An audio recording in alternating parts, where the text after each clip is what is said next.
Warning. The following story is intended for mature audience only.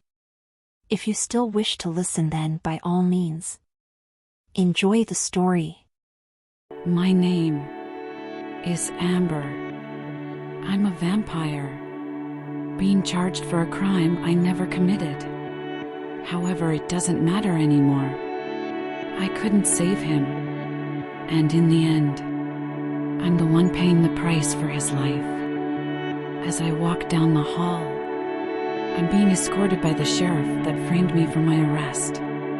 She smiles because she knows she can get away with it. To this community, I was known as the hometown hero, but now I'm viewed as a murderer, a monster that must be put to sleep. I reached the courtroom. The sheriff commands me to enter. I have no choice because I know what waits for me, because this is the courtroom of the dead.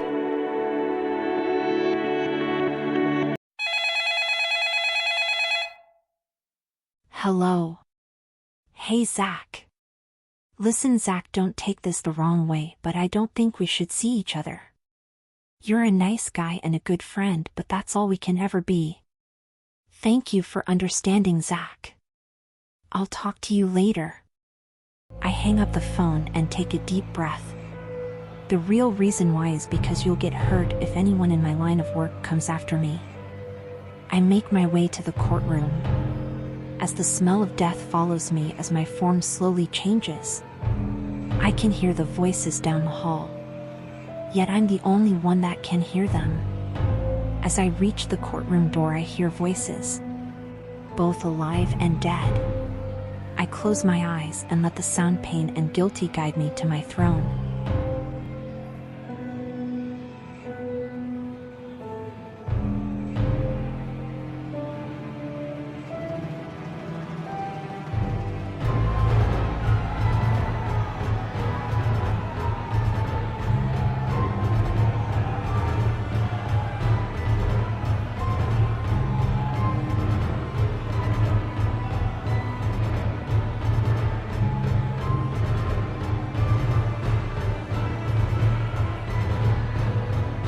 Finally make it to my seat.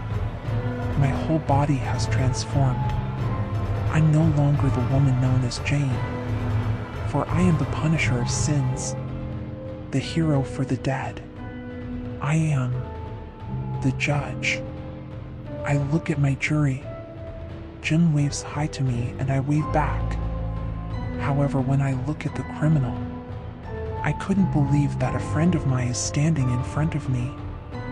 Amber, is that you?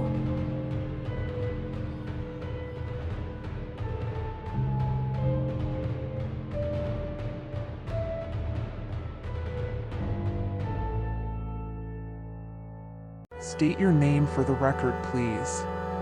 Judge said.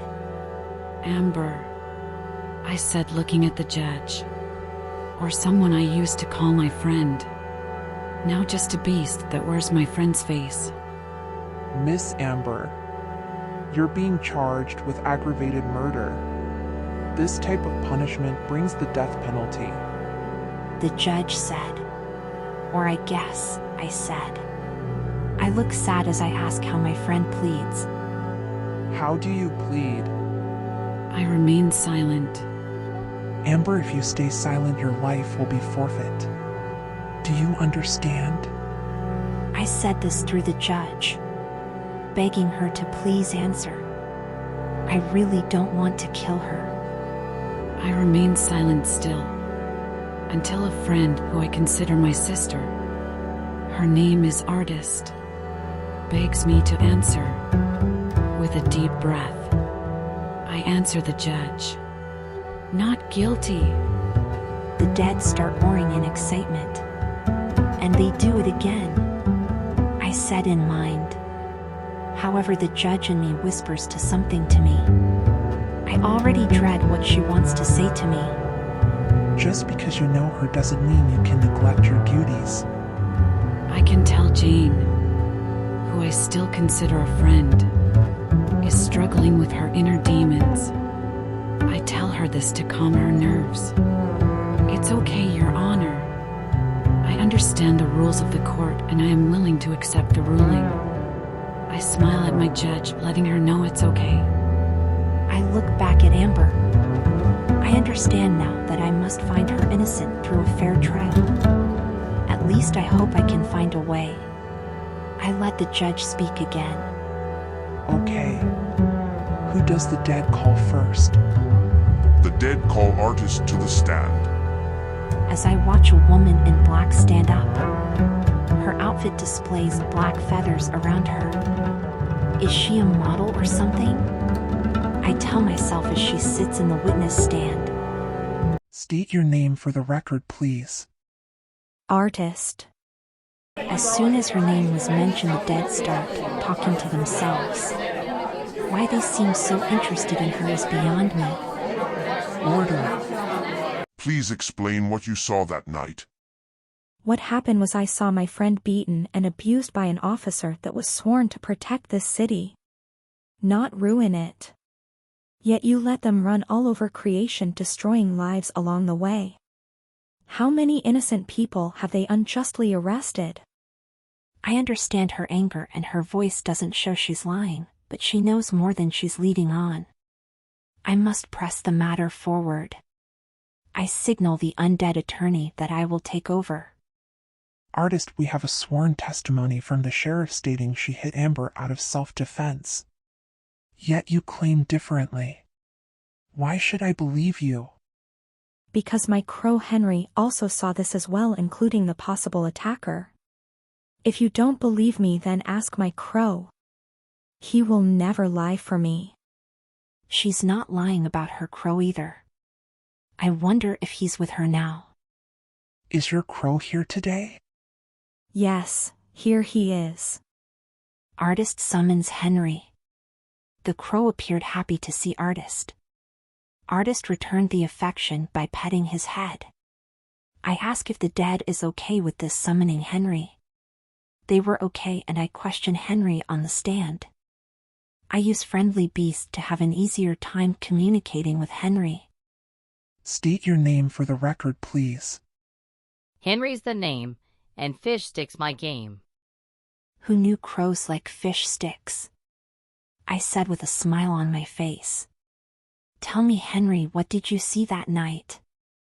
Well, I flew around to protect my master, you see. Then I saw something shine from a tree, but when I went to look, a loud bang and flash scared me away. Do you like loud bangs? I don't. Is that so? Meanwhile, the dead are looking at me with confusion as they can't understand what I'm saying. I can hear Jim saying that I've gone nuts. Maybe I have, since I'm talking to a crow. Do you have proof that can back up your statement? No, Henry has no proof. No proof, no. But Henry has words. Very nice words, yes. I'm sorry, Henry, but I need stronger evidence to prove Amber is innocent. Then check the wounds on the squawk. Damn it, my spell is wearing off. I needed more information. But I can't be too upset with him. He tried his best, and that's all this court asks for. Thank you, Henry. That is all. You can return to your mother now. Thank you, your squawk. Henry flies back to Artist with her kissing him. She gives me a dirty look as she pets him.